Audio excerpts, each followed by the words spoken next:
Salam əziz şagirdlər, növbəti sualımız belədir. Hansı sözün tərkibinə görə təhlilində səhvə yol verilmişdir? Burada bu bölmə sözün tərkibi söz yaradıcılığına aiddir.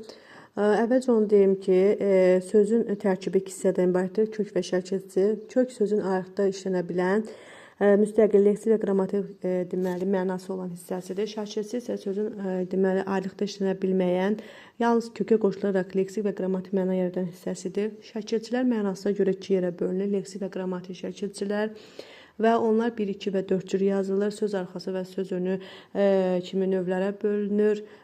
Deməli, həmçinin milli və alınma olur şəkilçilər. Qrammatik şəkilçilər milli, leksik şəkilçilər isə alınmadır.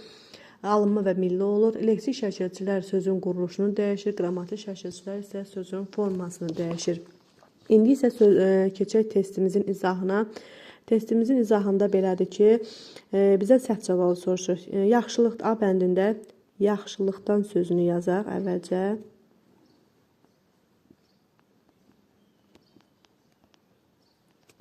Sözün kökü yaxşı sifətidir. Yaxşıdan yaxşılıq lıq şəkilçisidir.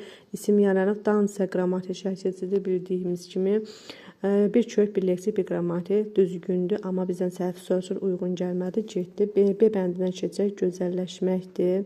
B bəndində gözəlləşmək.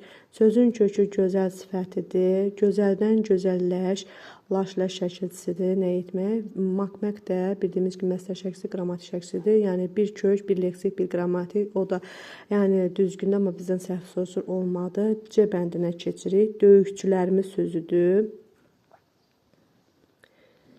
Döyüşçülərimiz. Sözün kökü döymək feilidir. Döyməkdən döyüş, iş bildiyimiz kimi feildən feil yaradan şəkilçi oldu. Leksik şəkilçi, döyüşdən döyüşçü, leksik şəkilçi, lər qrammatik şəkilçi, imiz isə bildiyimiz kimi o da qrammatik şəkilçidir. Bu da uyğundur. Yəni ki, bir kök, iki leksik, iki qrammatikdir. Yəni bu variantda uyğun, amma bizdən səhvi soruşur.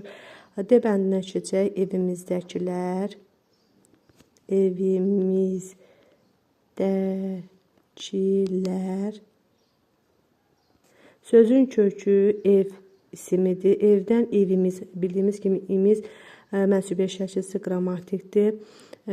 Dakı leksik şəkilçisidir. Dakı leksikdir.